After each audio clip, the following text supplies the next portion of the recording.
Hello प्यारे दोस्तों, आप सब कैसे हैं। उम्मीद करता हूँ आप सब अच्छे होंगे, स्वस्थ होंगे, मस्त होंगे। प्यारे दोस्तों, आज हम आपके लिए लेकर आए हैं शेख चिल्ली की बहुत प्यारा सा कहानी। तो आइए दोस्तों, सुनते हैं आज की कहानी। शेख चिल्ली बहुत ही गरीब परिवार से था। वह पढ़ाई लिखाई में भी बहुत कमजोर था। अगर वो किसी चीज में माहिर था तो वो था दिन भर बस खेल कूद करना। अपना सारा समय वह मोहल्ले के लड़कों के साथ कंचे खेलने में बिता देता था। इसी तरह उसका पूरा बचपन बीत गया। धीरे धीरे वह बड़ा होता चला गया, लेकिन उसकी आदतें नहीं बदली। शेख चिल्ली की इस आदत से उसकी माँ बहुत परेशान थी। वह चाहती थी शेख चिल्ली अब बड़ा हो गया है तो उसे कुछ काम धंधा करना चाहिए ताकि घर की हालत सुधर सके। एक दिन उसने शेख चिल्ली को बुलाया और खूब डांट लगाते हुए कहा, कब तक तू दिन भर ऐसे ही मोहल्ले के आवारा लड़कों के साथ कंचे खेलेगा। अब तो तू बड़ा हो गया है और हट्टा कट्टा भी है, तो तू कोई नौकरी क्यों नहीं करता है। कब तक ऐसे घर बैठे बैठे मुफ्त की रोटियां खाएगा। माँ की बात सुनकर शेख चिल्ली ने कुछ भी नहीं कहा। वह चुपचाप उनके आदेशों का पालन करते हुए अगले दिन नौकरी की तलाश में दूसरे गांव के लिए निकल पड़ा। शेख चिल्ली की माँ ने उसे थैले में रास्ते के लिए 7 रोटियां बांध दी। इसके बाद शेख चिल्ली आगे की ओर निकल पड़ा। शेख चिल्ली ने आधा ही रास्ता तय किया था कि उसे भूख लगने लगी। वह एक कुएं के पास ठहरा और अपने थैले से रोटियां निकालकर खाने के लिए बैठ गया। माँ की दी हुई 7 रोटियों को देखकर वह कहने लगा, एक खाऊं, 2 खाऊं, 3 खाऊं कि सातों खा लूं। संयोग से उसी कुएं में 7 परियां भी रहती थी। शेख चिल्ली की खाने वाली बात सुनकर वे घबरा गई। उन्हें लगा कि वह उन परियों को खाने की बात कर रहा है। डर के मारे वे सातों परियां कुएं से बाहर आई और शेख चिल्ली से विनती करने लगी कि वह उन्हें न खाएं। परियों ने शेख चिल्ली से कहा, हमें मत खाओ, हम तुम्हें एक जादुई घड़ा देंगे। उस घड़े से तुम जो भी मुराद मांगोगे वह पूरी हो जाएगी। शेख चिल्ली ने परियों से जादुई घड़ा लिया और फिर वापस अपने घर आ गया। घर पहुंचकर उसने अपनी माँ को परियों वाली बात बताई। माँ यह सब सुनकर हैरान थी। उसने सोचा, क्यों न परियों द्वारा दिया गया जादुई घड़े को आजमा कर देखा जाए।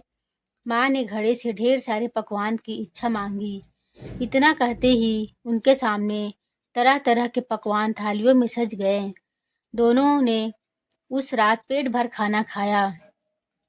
इसके बाद शेख चिल्ली की माँ ने उस जादुई घड़े से ढेर सारा धन मांगा और दोनों अमीर हो गए।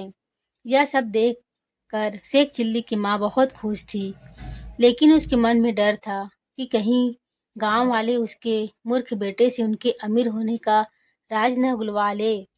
तभी शेख चिल्ली की माँ को एक तरकीब सूझी। वह बाजार गई और ढेर सारे बतासे खरीद लाई। फिर घर के छप्पर पर चढ़कर उनकी बारिश करने लगी। छप्पर से बतासे की बरसात देखकर शेख चिल्ली खूब खुश हुआ। उसे लगा ऐसा उस घड़े की वजह से हो रहा है। उसने ढेर सारे बतासे खाए। अमीर बनने के बाद शेख चिल्ली व उसकी माँ के रहने के तौर तरीके भी बदल गए, जिससे कुछ ही दिनों में गांव के लोगों ने भी भाप लिया। गांव के लोग सोचने लगे कि अचानक ही इतने अमीर कैसे हो गए। गांव के कुछ लोग शेख चिल्ली की माँ के पास गए और पूछने लगे, आखिर उन लोगों के पास इतने सारे धन कहाँ से आए। गांव वाले की बात सुनकर शेख चिल्ली की माँ ने कुछ नहीं बताया। तो उन्होंने सोचा कि चलो सीधा मूर्ख शेख चिल्ली से ही पूछ लिया जाए। एक दिन मौका मिलते ही गांव के लोगों ने शेख चिल्ली को बुलाया और उससे पूछा कि आजकल तुम्हारे रंग ढंग कैसे बदल गए हैं। इस पर शेख चिल्ली ने उन्हें परी और जादुई घड़ी वाली सारी बात बता दी। शेख चिल्ली की बात सुनकर गांव वाले उसके घर पर गए और जादुई घड़ा दिखाने के लिए कहने लगे।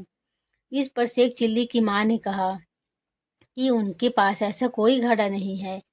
माँ ने कहा, तुम लोग तो जानते ही हो कि मेरा बेटा मूर्ख है, या तो दिन में भी सपने देखता है। यह सुनकर शेख चिल्ली ने जोर देते हुए कहा, माँ, याद करो, मैंने तुम्हें ही वो जादुई घड़ा दिया था, क्या तुम भूल गई? उसी घड़ी से तो हमने रात में ढेर सारे पकवान खाए थे और फिर हमारी छप्पर से बतासे की बारिश भी तो हुई थी। यह सुनकर उसकी माँ ने हंसते हुए कहा, लो अब बताओ कोई, भला छप्पर से भी कहीं बारिश बतासे की बारिश होती है? अब गांव वालों को भी शेख चिल्ली की माँ की बातों पर यकीन हो गया था। उन्होंने मान लिया कि शेख चिल्ली ने कोई सपना देखा होगा और उन्हें कोई मनगढ़ंत कहानी सुना रहा होगा, और सभी अपने अपने काम, अपने अपने घर वापस चले गए। तो बच्चों, कहानी से सीख, इस कहानी से हमें यह सीख मिलती है, मूर्ख लोगों की सच बात पर भी कोई यकीन नहीं करता है। इसलिए उम्र व जरूरत के अनुसार खुद की कमियों को दूर करना चाहिए और होशियारी का हुनर सीखना चाहिए। तो दोस्तों, कैसी लगी आज की ये कहानी? उम्मीद करता हूँ आपको बहुत अच्छी लगी होगी। दोस्तों, इस तरह का और अच्छे अच्छे कहानी सुनने के लिए हमारे चैनल को सब्सक्राइब करें, लाइक करें, शेयर करें दोस्तों।